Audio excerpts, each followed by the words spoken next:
Do me a favor, would you please? Would you find Reed's shoe? Can you find Reed's shoe for me? Please. Just look around. It's somewhere around here. The first thing I wanted to look for was how Mum handles such a large brood of kids. Marley, can you just give Daniel his spelling test? It's turned upside down under his homework packet. Thank you. Marley, can you handle that while I go find Philip?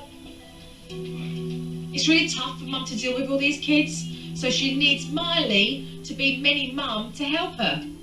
Marley, can you let Aiden outside, please?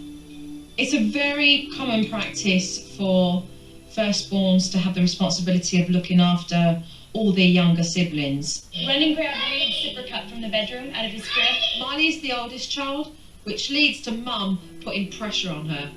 I'll do this for you. Can you go? No, just give that to him for me, please. Thank you. Stop talking about flipping people off. Stop it. It's rude. Katie's so tightly wound up that she's losing her temper and overreacts with the kids. Something's got to change. Stop it. What's going on? Whilst Katie was getting the kids under control, I was looking in her closet. I noticed all of the rah-rah stuff. I keep them. It's one thing to keep your costume because you love your costume, you know, but that's not the reason why Mum holds on to that. What do you remember when you look at this? Fun, having fun. It was so much fun for me. It was such a positive experience. They do represent a time that is long gone now, that I had my own identity. This is what helped me really, I think, get through when my parents got divorced, because I was in high school when it happened. I said symbolically what these costumes represent for Mum. So, are these symbolic? Maybe in some way they are, yeah. Talking to Katie about her cheerleading days made me realise how young she was when she started a family. I was interested to find out about Katie's childhood and what her relationship was like with her parents. You have a relationship with your mum and your dad now? Yes, I have a great relationship with my mom. She's one of my best friends. But your dad? I don't see him a lot. We have different views on his lifestyle, and so I don't. What's he is homosexual. Right. And so, Daniel and I, even though we frown upon that lifestyle, we accept and love him, but it puts a strain on our relationship. Katie's father walked out when she was 13. She had felt betrayed and lied to because his truth of being a homosexual had come out.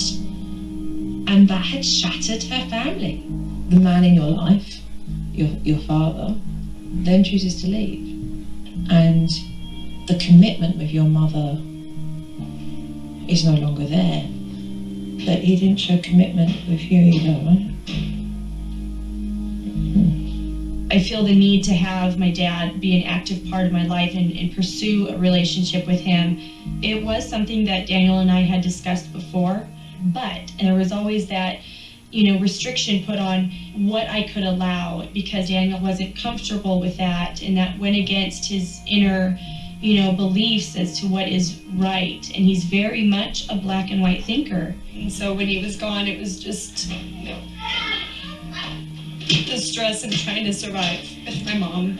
And so we were just kind of left to, pretty much fend for ourselves. The fun and the joy was gone. How much have you moved on from that? Not much. Okay. Talking about my dad and getting that issue out in the open was extremely excruciating for me to do, because that is not something that I normally talk about. Today was hands down the hardest thing that I've had to do in coming to terms with the whole situation. What do you mean? Katie's feeling really lonely and isolated as a parent, and emotionally she's going through a lot of turmoil because her father left when she was very young, which is making her feel abandoned. You're not doing bad, are you? Family, 7 kids. You are committed to one another in your strength of providing for your children, and that goes beyond.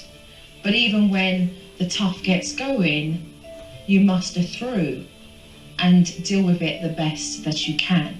And that's what we're here to talk about. The best that you can right now is in a place that's not ideally good. Right. So the first thing that I do want to talk to you about, Katie, is the tall order that you give yourself every day. You are so hard on yourself that you create drama where it's not necessary. You're nodding there. Mm-hmm. You feel the same? Sometimes I try to tell her that I think she's doing a great job, and she tells me she thinks she's failing them, and I think she's doing a good job. You didn't even think about having kids, and then made that decision to keep your husband happy because that's what he wanted. And the demands that you put on yourself are stopping your kids from just being kids. You know, I think your expectations for the kids are unrealistic. You know, let's talk about Marley. This little girl's carrying the weight of your problems and your problems on her shoulders. Too many.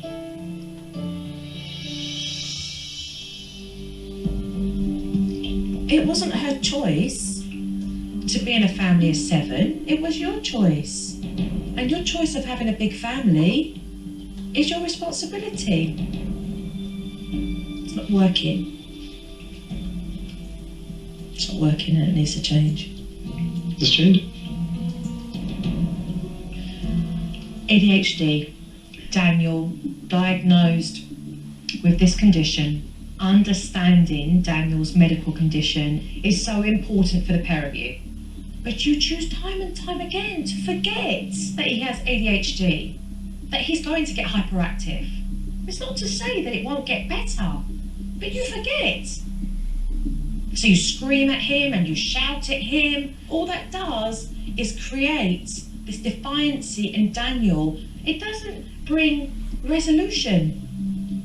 We have the desire to change it, but Right. we just don't have the knowledge of how. Life just happens and I just deal with it, and on the very top level. Because you're too busy upholding the importance of everybody else's expectations instead of standing up and saying, I can only do what I can do. And that comes from a deep down insecurity of feeling that you will lose love that you had.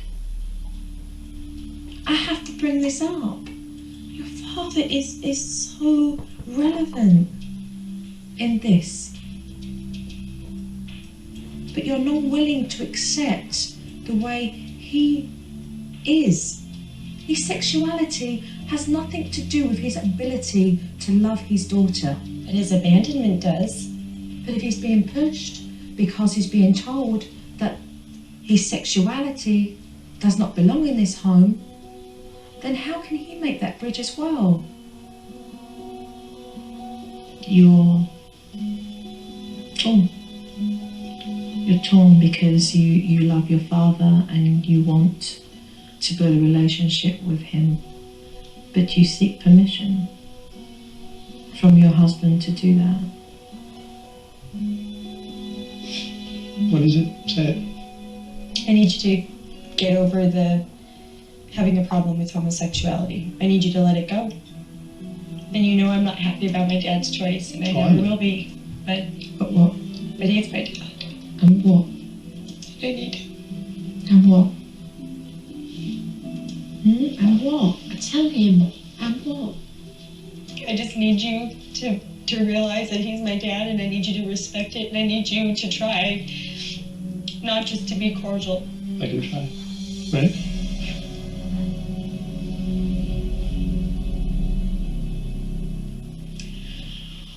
What is much needed in this house is fun. Alright? We need 2 parents to get stuck in, hands-on, rolling on the floor with their kids and enjoying themselves. There's no reason why we can't really get going as soon as possible and change all of this. Alright, so, should we get working? Okay. Right, because we've done some here, but we've got a lot more to go. Okay. Coming up on SuperNanny. Can Dad deal with Daniel's ADHD? Stop. Before you're reactive to something, just stop. And will he get past his prejudice and reach out to Katie's dad? We spoke about her father. Right. How about if I suggested building that bridge by a phone call? When SuperNanny returns.